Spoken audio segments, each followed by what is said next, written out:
നമസ്കാരം. റാഫ്റ്റോ ക്രിക്കറ്റിലേക്ക് ഏവർക്കും സ്വാഗതം. രോഹിത് ശർമ്മയും വിരാട് കോഹ്ലിയും കളി നിർത്താനായി, റിട്ടയർമെൻറ്റിന് സമയമായി എന്നൊക്കെ പറഞ്ഞുകൊണ്ട് വലിയ രൂപത്തിൽ സോഷ്യൽ മീഡിയയിൽ ക്യാമ്പയിനൊക്കെ നടക്കുന്നുണ്ട്. നമ്മളിന്ന് രാവിലെ തന്നെ വീഡിയോ ചെയ്തിരുന്നല്ലോ, ഹാപ്പി റിട്ടയർമെൻറ്റ് എന്ന് പറഞ്ഞുകൊണ്ട് ഈ രണ്ട് ലെജൻഡുമാരുടെ ഫോട്ടോകളൊക്കെ വെച്ചുകൊണ്ട് പോസ്റ്റുകൾ ഇങ്ങനെ നിറഞ്ഞു ഒഴുകുകയാണ്. ഏതായാലും ഒരു കാര്യം യാഥാർത്ഥ്യമാണ്. 2024 ടെസ്റ്റ് കണക്കുകൾ എടുത്താൽ ഈ രണ്ടു പേർക്കും നിരാശ മാത്രമാണ്.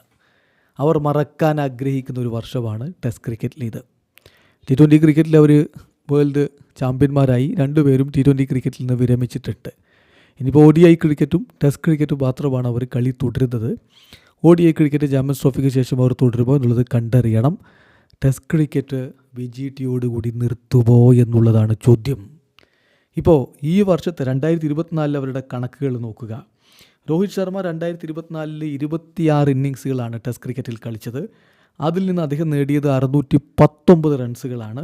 ആവറേജ് 24.76. അതിപ്പോൾ ഈ കഴിഞ്ഞ 10-15 ഇന്നിങ്സുകൾ മാത്രം എടുത്താൽ ആവറേജ് 11ഒക്കെയാണ്.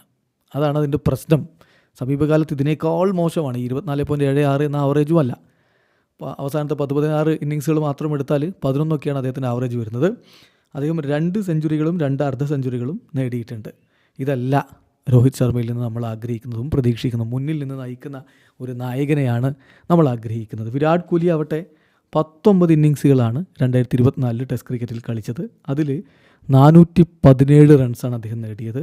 ആവറേജ് 24.52. അതായത് ടോട്ടൽ ആവറേജ് വരുമ്പോൾ ഈവൻ രോഹിത്തിനേക്കാൾ മോശമാണ് എന്നർത്ഥം. ഒരു സെഞ്ചുറിയും ഒരു അർദ്ധ സെഞ്ചുറിയും മാത്രമാണ് അദ്ദേഹവും നേടിയിട്ടുള്ളത്. ചുരുക്കത്തിൽ കാര്യങ്ങൾ ഒട്ടും ശുഭകരമല്ല. സ്വരം നന്നപ്പോൾ പാട്ട് നിർത്തുക എന്ന് പറയാറുണ്ടല്ലോ. അപ്പോൾ അത് സ്വരവും മോശമായി തുടങ്ങിയാൽ പിന്നെ എന്തായാലും നിർത്തണം. അതാണ് അതിൻ്റെ ഒരു നീതി. എന്ന് പറയുമ്പോൾ പുതുതായിട്ട് വരുന്ന യുവതാരങ്ങൾക്കുള്ള അവസരം നിഷേധിക്കാതിരിക്കുക എന്നതും വേണം. എന്തായാലും BGT കഴിയുന്നതോടുകൂടി ചില മാറ്റങ്ങൾക്കൊക്കെ സാധ്യതയുണ്ട്.